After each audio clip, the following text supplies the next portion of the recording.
bilang bangsa kita percaya, kita amini bahwa kasih Tuhan akan turun campur dalam ujian.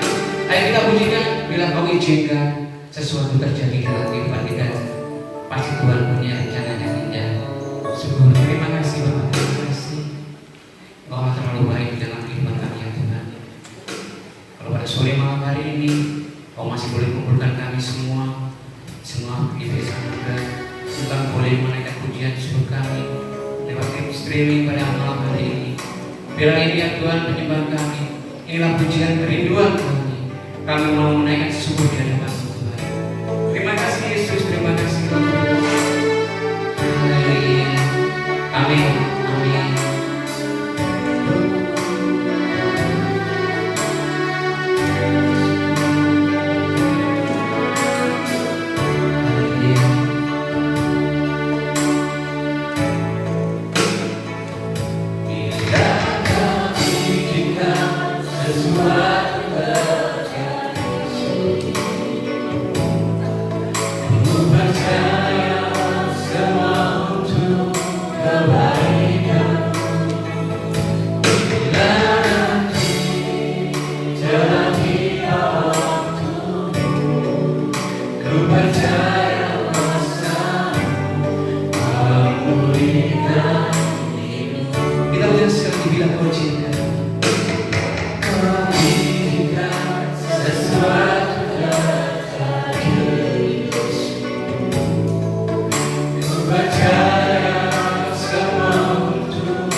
Engkau naikkan sepuluh kali di dalam dunia Tuhan.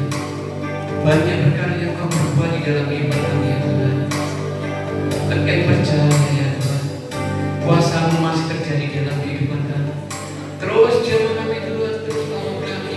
Berdoa istilah kita lakukan kami ya Tuhan. Bila melalui tindakan perbuatan, nama-Mu saja yang menghidupkan oleh kami Yesus. Terima kasih, terima kasih. Haleluya.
Haleluya.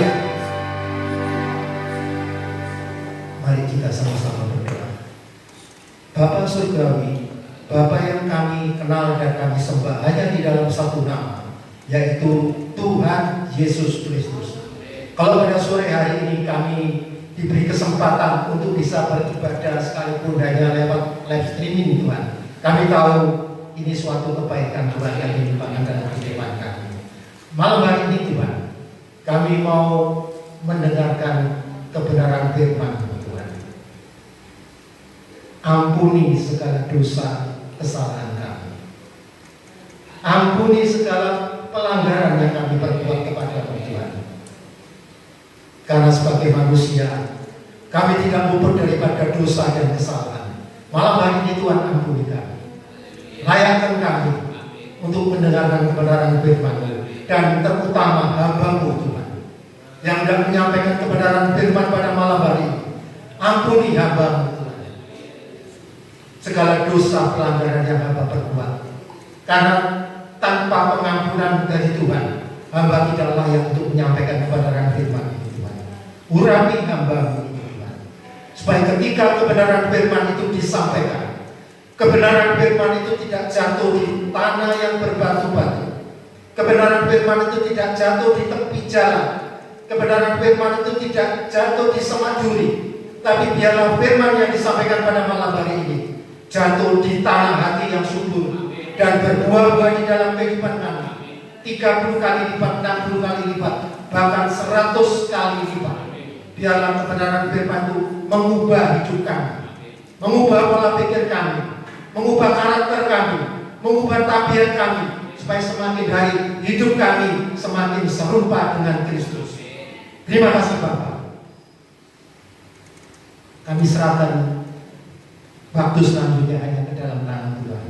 Biar Roh Kudus saja yang memimpin dari pertengahan sampai akhirnya. Terima kasih Bapak. Kami beralaskan doa kami hanya di dalam satu nama, yaitu Tuhan Yesus Kristus. Haleluya. Amin. Bapak Ibu Saudara yang dikasihi Tuhan, sekalipun kita tidak bisa shalom, sekalipun kita tidak bisa beribadah seperti biasanya, sekalipun lewat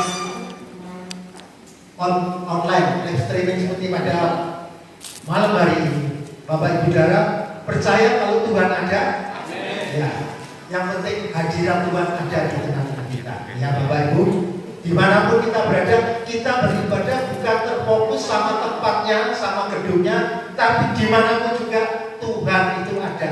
Yang penting sediakan hati kita untuk menerima hadirat Tuhan di dalam kehidupan kita. Amin Bapak Ibu. Malam hari ini pertama-tama saya sapa jemaat Anugerah Mulyo Rejo, juga jemaat Berkat Anugerah Rungkut Megah. Malam hari ini kita mungkin tidak bisa bertemu tatap muka, tapi lewat udara, lewat streaming kita juga bisa berjumpa Bapak Ibu. Malam hari ini Bapak Ibu, kita baru saja bulan lalu merayakan hari kematian Tuhan, kemudian hari kebangkitan Tuhan, dan mungkin nanti bulan Mei ini tanggal berapa kita merayakan hari kenaikan Tuhan ke surga. Masih ada hubungannya dengan kematian, kebangkitan, dan kenaikan Tuhan ke surga Bapak Ibu ya. Malam hari ini yang saya sampaikan yaitu hidup untuk Kristus. Bapak Ibu Saudara mau hidup untuk Kristus? Ya. Malam hari ini Bapak Ibu ya, mari kita lihat sama-sama, sekaligus kita baca beberapa ayat ya. Yang pertama di dalam 1 Korintus 6 ayat 20. 1 Korintus pasal 6 ayatnya yang ke-20.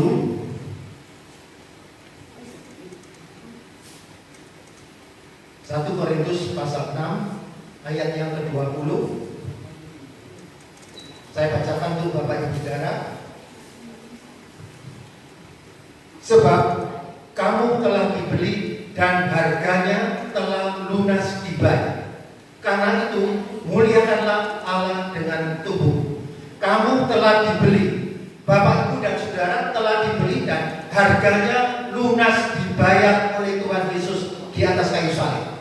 Sebab itu baiklah kita hidup hanya untuk memuliakan nama Tuhan. Kemudian kita lihat lagi di dalam 1 Petrus pasal 1 ayat yang ke-18 dan 19. 1 Petrus pasal 1 ayatnya yang ke-18 dan 19. Demikian firman Tuhan. Saya baca untuk Bapak Ibu Saudara sekalian. Sebab kamu tahu bahwa kamu telah ditebus dari cara hidupmu yang sia-sia, yang kamu warisi dari nenek moyangmu, itu bukan dengan barang yang fana, bukan pula dengan emas dan perak. 19.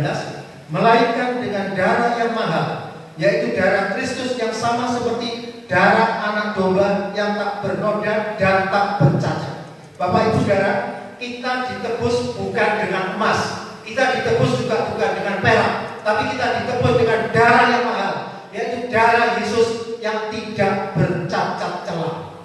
Pantaskah Bapak Ibu, kalau kita sudah ditebus dengan demikian luar biasanya, kita melakukan sesuatu yang tidak berkenan kepada Tuhan? Mestinya tidak boleh ya Bapak Ibu ya, tentunya ya. Kita sudah ditebus dengan harga yang mahal. Kalau Bapak Ibu dengar pepatah orang bilang, utang harta dibayar harta, utang uang dibayar uang. Namun kalau utang budi dibawa sampai mati, itu tidak bisa. Begitu juga kita ditebus dengan darah yang mahal, dengan darah Kristus, bukan dengan emas. Kalau dengan emas bisa dikembalikan, kalau dengan perak bisa dikembalikan, tapi dengan darah Yesus yang suci, yang tidak bercacat celah, tidak bisa kita mengembalikannya, kecuali kita mau hidup untuk Kristus. Mau Bapak Ibu? Satu ayat lagi kita baca di dalam 2 Korintus pasal 5. 2 Korintus pasal 5 ayatnya yang ke-15. Saya bacakan 2 Korintus pasal 5 ayatnya yang ke-15. Demikian firman Tuhan. Dan Kristus telah mati untuk semua orang, supaya mereka yang hidup tidak lagi hidup untuk dirinya sendiri, tetapi untuk Dia Guru besar, Dia Kristus yang telah mati dan telah dibangkitkan untuk mereka. Ya. Kita yang hidup tidak lagi hidup untuk diri kita sendiri, tapi mari lewat pengorbanan Tuhan Yesus di atas kayu salib, lewat kematian Tuhan Yesus di atas kayu salib, kita hidup untuk Kristus. Pertanyaannya, sudahkah kita hidup untuk Kristus Bapak Ibu? Amin ya. Kita hidup untuk Kristus. Lalu bagaimana caranya? Bagaimana caranya supaya kita ini bisa hidup untuk Kristus? Ya, caranya bagaimana Bapak Ibu? Sulit, manusia itu sulit mengubah gaya hidupnya ya Bapak Ibu. Apa yang membuat kita sulit berubah Bapak Ibu? Yang pertama, kebiasaan-kebiasaan kita yang sudah kita lakukan setiap hari itu sulit untuk diubah. Benarkah demikian Bapak Ibu? Apa yang Bapak Ibu lakukan setiap hari sulit untuk diubah. Terus kemudian apalagi yang sulit mengubah kehidupan kita? Kenyamanan kita, zona nyaman kita yang sudah kita lakukan tiap hari sulit untuk diubah. Terus apalagi? Kita malas untuk berubah. Kalau sudah gini ya gini aja ya. Ya Bapak Ibu, mari malam hari ini kita lihat bagaimana supaya kita bisa hidup untuk Kristus. Kita lihat di Roma pasal yang ke-6. Roma pasal yang ke-6. Bagaimana supaya kita bisa hidup untuk Kristus. Roma pasal yang ke-6 ayatnya yang ke-6. Saya bacakan untuk Bapak Ibu Saudara. Roma pasal 6 ayatnya yang ke-6. Karena kita tahu bahwa manusia lama kita telah turut disalibkan, supaya tubuh dosa kita hilang kuasanya, agar jangan kita menghambakan diri lagi kepada dosa. Ya. Lanjut ayat 14. Sebab kamu tidak akan dikuasai lagi oleh dosa, karena kamu tidak berada di bawah hukum Taurat, tetapi di bawah apa? Kasih karunia. Kemudian lanjut lagi ayat ke-18. Kamu telah dimerdekakan dari dosa dan menjadi hamba kebenaran. Sebab apa? Ayat 23 lanjut. Ayat 23. Sebab upah dosa ialah maut, tetapi kasih karunia Allah ialah hidup yang kekal dalam Kristus Yesus Tuhan kita. Kembali ke ayat yang ke-6 tadi ya Bapak Ibu ya. Ayat 6, kita tahu bahwa manusia lama telah turun disalibkan supaya tubuh kita hilang kuasanya, agar jangan kita menghambakan diri lagi kepada dosa. Yang pertama, bagaimana supaya kita hidup bagi Kristus? Yang pertama, jangan lagi hidup di dalam dosa. Tinggalkan dosa. Mau Bapak Ibu Saudara? Ya, tinggalkan dosa. Jangan lagi hidup di dalam dosa. Itulah cara untuk bagaimana kita mau mengikut Kristus. Ya, upah dosa itu maut. Tapi banyak manusia yang tidak bisa melepaskan dirinya daripada ikatan dosa, tidak bisa melepaskan dirinya daripada jerat-jerat dosa. Malam hari ini saya ajak Bapak Ibu Saudara, tinggalkan dosa. Jangan lagi hidup di dalam dosa. Kita sudah dimerdekakan oleh Tuhan lewat kematian Tuhan Yesus di atas kayu salib, dan kutuk itu sudah tidak menghantui hidup kita, tidak membuat kita takut. Sebab kita tidak hidup di bawah kutuk, tapi kita hidup di bawah anugerah. Kita hidup di bawah kasih karunia Tuhan. Bapak Ibu mau meninggalkan dosa? Ya, saya percaya orang yang hidupnya meninggalkan dosa, hidupnya diberkati oleh Tuhan, hidupnya dipulihkan oleh Tuhan, hidupnya disembuhkan oleh Tuhan. Bahkan ketika keadaan tidak baik pun, orang yang mau meninggalkan dosa, hidupnya dijamin, dipelihara oleh Tuhan. Haleluya. Bapak Ibu dan kasih Tuhan. Itu yang pertama. Sebab apa Bapak Ibu? Kalau kita mengaku dosa, berapapun besar dosa kita, sekalipun dosa kita merah seperti kermisi, Tuhan akan membuatnya putih seperti salju. Sekalipun dosa kita merah seperti kain kesumba, ketika diampuni Tuhan, dosa kita menjadi putih seperti bulu domba. Amin Bapak Ibu. Asal kita mengaku dosa kita. Kita lihat di dalam 1 Yohanes 1 ayat yang ke-9. Kalau kita mengaku Allah itu setia, Allah itu baik, Tuhan akan mengampuni setiap dosa kita. 1 Yohanes 1 ayat yang ke-9. Saya bacakan firman Tuhan untuk Bapak Ibu Saudara. Jika kita mengaku dosa kita, maka Ia adalah setia dan adil, sehingga Ia akan mengampuni segala dosa kita dan menyucikan kita daripada segala, berapapun besar dosa kita. Allah itu Maha Pengasih, Allah itu Maha Penyayang, dan setiap dosa kita yang sudah kita lakukan diampuni oleh Tuhan. Amin. Ya. Allah kita Allah yang luar biasa. Bahkan kalau di dalam Yesaya 59 ayat 1 dan 2, ayat yang tidak asing lagi, kita baca sebentar Bapak Ibu Saudara. Yesaya 59 ayat yang ke-1 dan 2. Ya. Saya bacakan untuk Bapak Ibu Saudara. Sesungguhnya tangan Tuhan tidak kurang panjang untuk menyelamatkan, dan pendengarannya tidak kurang tajam untuk mendengar. Tapi yang membuat pemisah antara kamu dan Allahmu ialah segala kejahatanmu, dan yang membuat Dia menyembunyikan diri terhadap kamu sehingga tidak mendengar ialah dosamu. Dosa membuat kita putus hubungan dengan Allah. Dosa membuat kita jauh dari Allah. Tapi oleh kasih karunia Tuhan, oleh anugerah Tuhan, lewat karya kematian Tuhan Yesus di atas kayu salib, hubungan kita yang terputus oleh dosa menjadi baik kembali dengan Tuhan. Amin. Bukankah kita orang-orang yang sangat beruntung Bapak Ibu? Karena dosa kita sudah diampuni oleh Tuhan. Ya, itu yang pertama. Bagaimana supaya kita hidup untuk Kristus? Yang pertama, jangan lagi hidup dalam dosa. Tinggalkan dosa. Yang pertama. Kemudian yang kedua, Efesus 5 ayatnya yang ke-15. Yang kedua, bagaimana supaya kita bisa hidup untuk Kristus? Yang kedua, Efesus pasal 5 ayatnya yang ke-15. Demikian firman Tuhan. Karena itu, perhatikanlah dengan seksama bagaimana kamu hidup. Janganlah seperti orang bebal, tetapi seperti orang arif. Perhatikanlah dengan seksama bagaimana cara kamu hidup.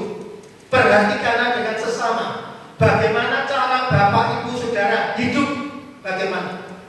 Perhatikanlah dengan seksama, artinya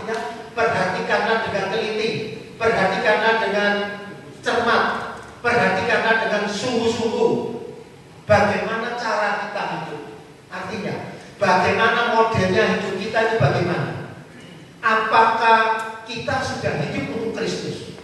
Apakah kita cuma hidup untuk diri kita sendiri? Mari kita periksa diri kita, ya Bapak Ibu. Sama seperti ayat 17 ya. Ayat 15 ini sama ayat 17 sama. Saya bacakan ayat 17. Sebab itu janganlah kamu bodoh, tapi usahakanlah supaya kamu mengerti siapa? Kehendak Tuhan, ya. Ini dikasahkan kalau ayat yang ke-15, bagaimana kamu janganlah seperti orang bebal, 17 seperti orang bodoh sama. Kemudian tapi seperti orang arif ayat 15. Kemudian ayat 17 sama, supaya kamu mengerti kehendak Tuhan. Artinya apa? Orang arif itu adalah orang yang mengerti kehendak Tuhan. Amin Bapak Ibu. Ya, jadi artinya yang kedua apa? Yang kedua, evaluasi diri kita. Evaluasi diri kita dan introspeksi diri kita. Apakah kita sudah mengerti kehendak Tuhan dalam kehidupan kita? Ya. Kata-kata evaluasi dan introspeksi itu beberapa tahun ini terngiang-ngiang di telinga saya. Bagaimana caranya kita hidup? Bagaimana caranya kita mengevaluasi diri kita, sekaligus mengintrospeksi diri kita? Bagaimana hidup kita ini? Coba kita periksa, Bapak Ibu Saudara. Mungkin saat ini yang berada di rumah, lihat satu-satu, periksa diri kita masing-masing. Sudahkah kita hidup mengerti kehendak Tuhan, melakukan kehendak Tuhan? Kita koreksi, kita evaluasi diri kita pada malam hari ini. Mau Bapak Ibu Saudara sekalian? Ya. Tuhan itu mengasihi kita apa adanya. Tuhan itu menerima kita apa adanya. Namun seperti seperti orang tua, ayah ibu kita, ketika kita masih kecil, umur 1 tahun, kalau makan disuapi, kalau mandi dimandiin, itu umur 1. Kemudian umur 3, tetap kalau makan disuapi, kalau mandi dimandiin. Umur 5, mungkin masih makan disuapi, kalau mandi tetap dimandiin. Namun ketika anak kita sudah berumur 20 tahun, apakah kalau makan mesti disuapi? Apakah kalau mandi harus dimandiin? Sudah umur 20. Tidak. Begitu juga Tuhan dengan kita. Berapa lama kita ikut Tuhan? Mungkin ada yang 2 tahun, 3 tahun, 5 tahun, 10 tahun, 20 tahun, 30 tahun, mungkin ada yang 40 tahun. Apakah kita masih tersinggung? Apakah kita masih iri hati? Apakah kita marah kalau kita tidak diperhatikan? Bagaimana Bapak Ibu? Mari malam hari ini kita berubah. Berapa lama kita ikut Tuhan? Seharusnya semakin lama kita semakin dewasa. Menjadi tua itu penting, namun menjadi dewasa itu adalah pilihan. Amin Bapak Ibu. Ya. Jadi yang kedua, bagaimana supaya kita bisa hidup untuk Kristus? Yang kedua, evaluasi dan introspeksi diri kita. Apakah kita sudah melakukan kehendak Tuhan? Amin Bapak Ibu. Ya. Kemudian yang ketiga, bagaimana supaya kita bisa hidup untuk Kristus? Yang ketiga, kita lihat di dalam ayatnya yang ke-16. Saya bacakan. Dan pergunakanlah waktu yang ada, karena hari-hari ini adalah jahat, ya. Pergunakanlah waktu yang ada. Bagaimana supaya kita hidup untuk Kristus? Artinya apa? Bijaksanalah dalam mempergunakan waktu di dalam kehidupan kita. Bapak Ibu Saudara yang di rumah mau bijaksana mempergunakan waktu?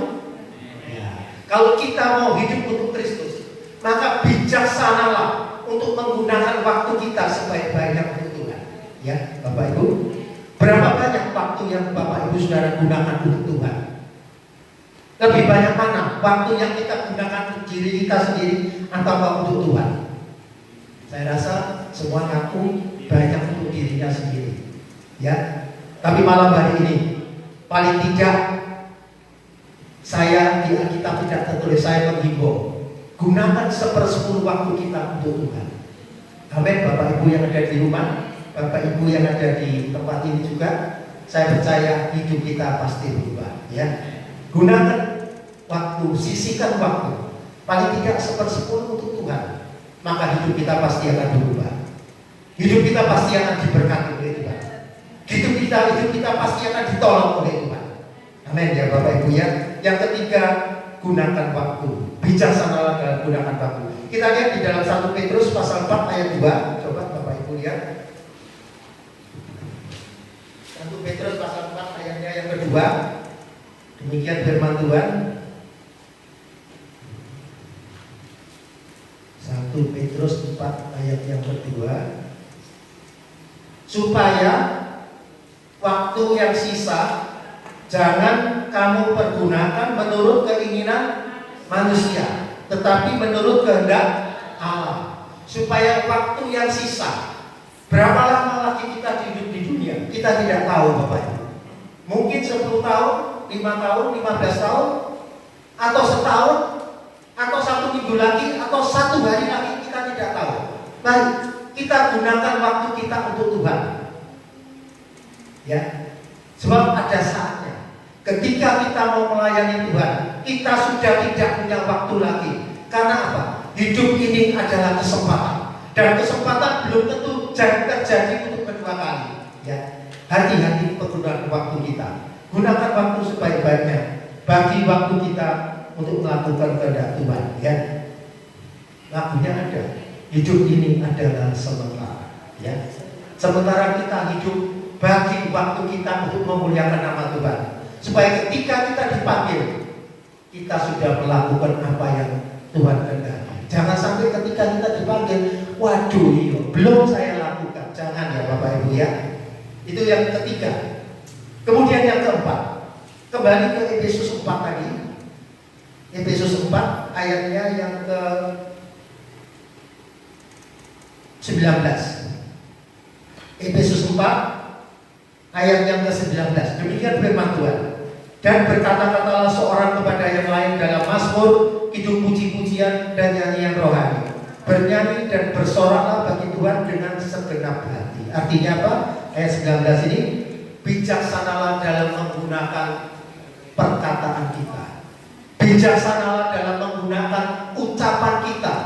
Bijaksanalah dalam menggunakan lidah kita. Mau Bapak Ibu Saudara? Seringkali manusia terjebak di dalam perkataan, di dalam lidah. Secara tidak sadar kita mengeluarkan kata-kata yang menjatuhkan orang lain, yang menyerang orang lain. Mari kita gunakan kata-kata kita dengan baik. Coba kita lihat beberapa ayat di dalam Amsal ya.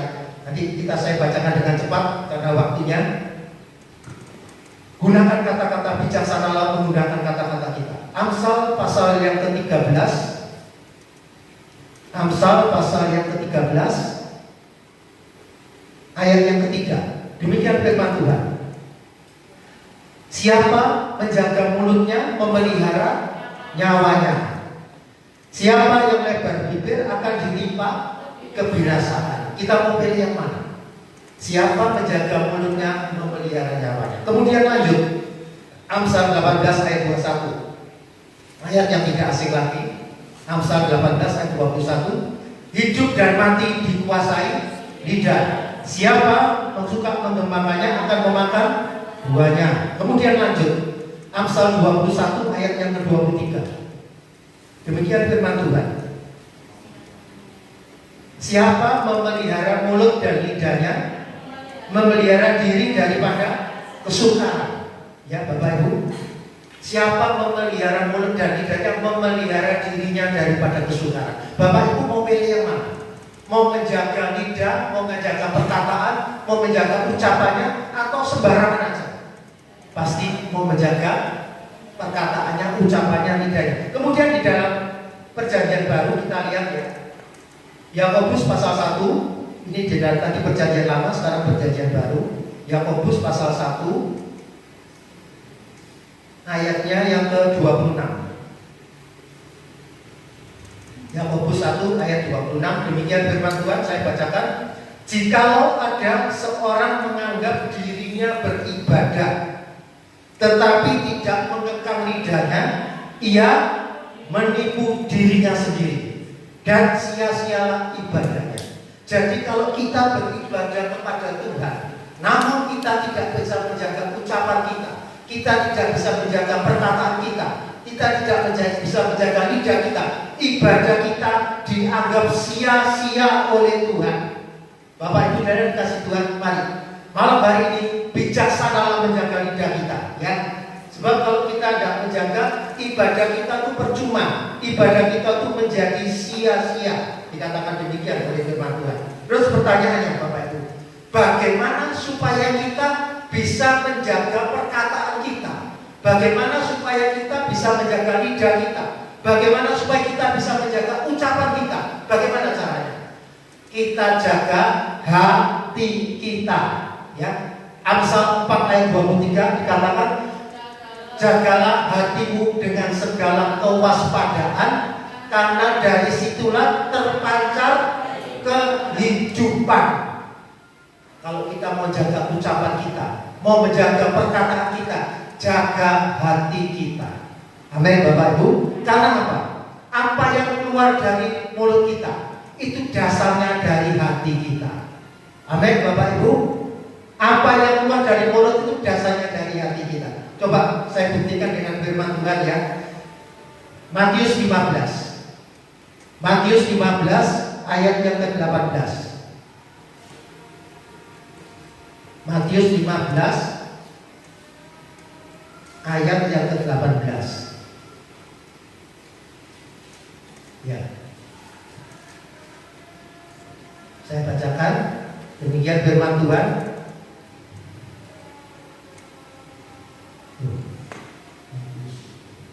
Ya.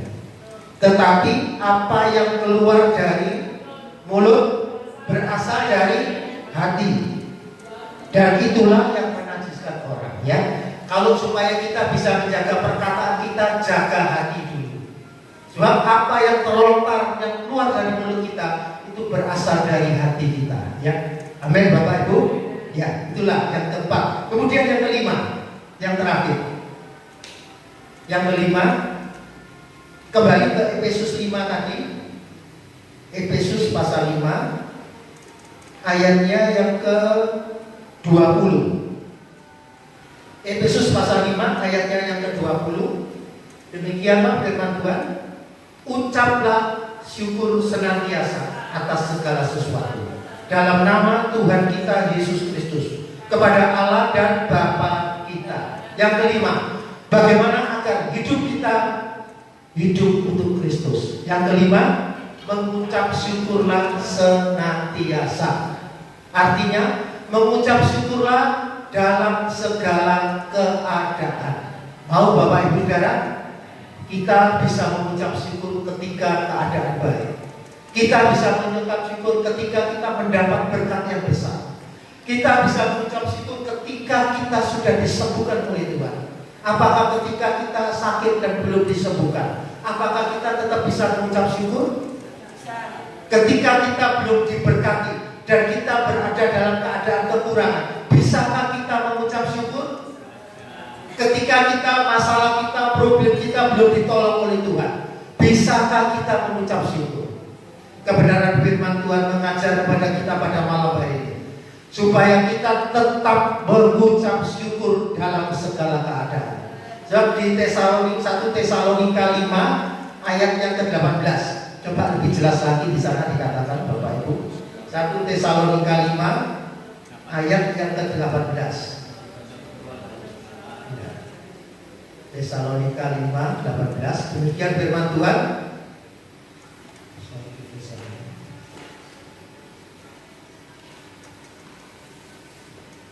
1 Tesalonika 5 ya, ayat yang ke-18. Demikian dikatakan, mengucap syukurlah dalam segala hal, sebab itulah yang dikehendaki Allah di dalam Kristus Yesus bagi kamu. Mengucap syukurlah dalam segala keadaan, baik dalam keadaan senang atau susah, sakit atau sehat, dalam keadaan diberkati atau belum diberkati, kita harus tetap mengucap syukur. Mau Bapak Ibu Saudara?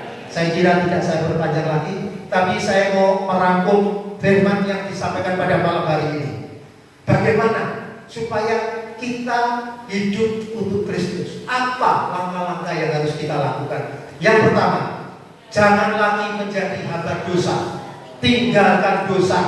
Yang kedua, evaluasi dan introspeksi diri kita agar kita bisa melakukan kehendak Tuhan. Yang kedua, kemudian yang ketiga, bijaksanalah dalam menggunakan waktu di dalam kehidupan kita. Yang ketiga, kemudian yang keempat, bijaksanalah dalam menggunakan kata-kata, ucapan, lidah, mulut kita. Itu yang keempat. Kemudian yang kelima, mengucap syukurlah dalam segala hal. Saya percaya ketika ini kita lakukan, maka kita benar-benar hidup untuk Kristus. Dan ketika kita hidup untuk Kristus, maka saudara tidak perlu meminta-minta, merengek-rengek lagi kepada Tuhan. Minta, tidak. Cukup mengucap syukur apa? Mengucap syukur saja.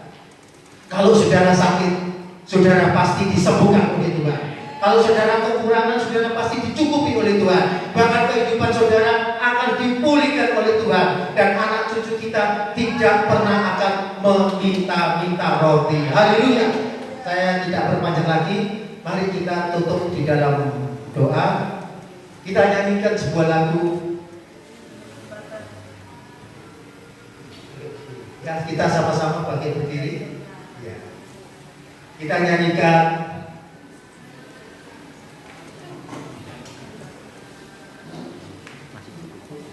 sungguh besar. Sungguh besar. Kita nyanyikan rapnya aja.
indah. Haleluya. Terima kasih Tuhan. Haleluya, haleluya. Terima kasih Tuhan. Kesempatan yang indah Tuhan berikan kepada kami pada malam hari ini. Ketika kami diberi kesempatan untuk mendengarkan kebenaran firman-Mu ya Tuhan. Malam hari ini Tuhan, kebenaran firman-Mu mengajarkan kepada kami bagaimana kami bisa hidup untuk Kristus. Malam hari ini Tuhan, kami mau meninggalkan dosa. Kami tidak mau lagi kompromi dengan dosa. Berikan kami kekuatan, berikan kami kemampuan Tuhan, untuk bisa meninggalkan dosa-dosa di dalam kehidupan kami. Baik dosa dalam perbuatan, dosa dalam pikiran, dosa dalam hati, dosa di dalam perilaku kami. Ampuni kami Tuhan. Malam hari ini Tuhan, kami juga mau mengevaluasi diri kami. Kami mau introspeksi diri kami. Sudahkah hidup kami mengerti kehendak Tuhan, mengerti apa yang Tuhan inginkan untuk kami lakukan di dalam kehidupan kami. Malam hari ini Tuhan, kami juga mau ingin menjadi bijaksana dalam menggunakan waktu kami, karena kami tahu hari-hari ini adalah jahat. Kami boleh menggunakan waktu kami dengan bijaksana. Malam hari ini Tuhan, kami mau menggunakan perkataan kami dengan bijaksana, supaya kami tidak sembrono, tidak ceroboh di dalam perkataan kami Tuhan. Dan malam hari ini kami mau mengucap syukur senantiasa dalam segala keadaan ya Tuhan.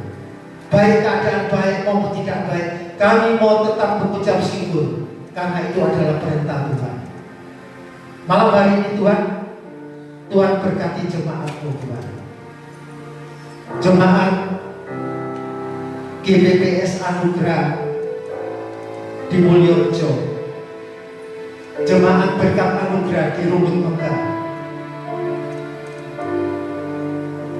jemaat yang melihat kebenaran firman-Mu di rumah lewat live streaming ini. Tuhan berkati Tuhan. Kalau ada yang sakit, Tuhan berikan kesembuhan. Kalau ada yang lemah, Tuhan berikan kekuatan.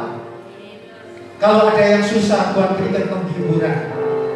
Bahkan kalau ada yang berbeban berat, Tuhan berikan jalan keluar ya Tuhan. Terima kasih Tuhan. Berkati negara kami, Republik Indonesia tercinta ini. Bapak Kepala Negara di Jakarta, para menteri, para pejabat dari tingkat yang tinggi sampai yang tingkat yang rendah, Tuhan berikan hikmat akal budi untuk mengatur negara kami menuju masyarakat yang adil dan makmur. Kami percaya Tuhan, Indonesia dipenuhi dengan kemuliaan Tuhan. Indonesia dikasihi oleh Tuhan. Dan kami percaya saat ini ketika pandemi virus COVID-19 yang melanda dunia, bahkan Indonesia negara kami juga ikut terlanda oleh virus ini Tuhan. Tuhan tolong ampuni bangsa kami, supaya virus COVID-19 ini segera berlalu dari bumi Indonesia tercinta. Kami percaya Tuhan, Engkau tetap ada di tengah-tengah kami, dan Tuhan tetap siap menolong kami ya Tuhan. Terima kasih Bapa, terima kasih Roh Kudus. Kami percaya malam hari ini Engkau hadir di tengah-tengah kami. Bapak Ibu Saudara yang dikasihi Tuhan, mari kita mengangkat tangan. Diberkatilah roti yang menjadi makanan Bapak Ibu Saudara, dicukupilah air yang menjadi minuman Bapak Ibu Saudara, dan dijauhkan kiranya penyakit dari tengah-tengah Bapak Ibu Saudara sekalian. Tuhan akan mengangkat Bapak Ibu Saudara menjadi kepala dan bukan ekor. Dan mulai malam hari ini, kehidupan Bapak Ibu Saudara akan naik dan naik untuk menjadi semakin lebih baik. Diberkatilah keluarga, diberkatilah rumah tangga, diberkatilah pekerjaan, diberkatilah pelayanan, Diberkatilah studi Bapak Ibu Saudara sekalian. Dan berkat-berkat itu akan menyertai kita semua mulai malam hari ini, yaitu berkat dari Bapa Allah yang ada di dalam surga, kasih yang besar daripada Tuhan Yesus Kristus kepada kita, di dalam persekutuannya dengan Roh Kudus yang senantiasa menyertai, melindungi, dan memberkati kita semua mulai malam hari ini sampai selama-lamanya Tuhan Yesus datang di awan-awan dan menjemput kita. Terima kasih Tuhan, di dalam nama Tuhan Yesus Kristus. Haleluya. Amin. Ya. Shalom. Sampai berjumpa lagi di lain kesempatan. Sekian, selamat malam. Tuhan Yesus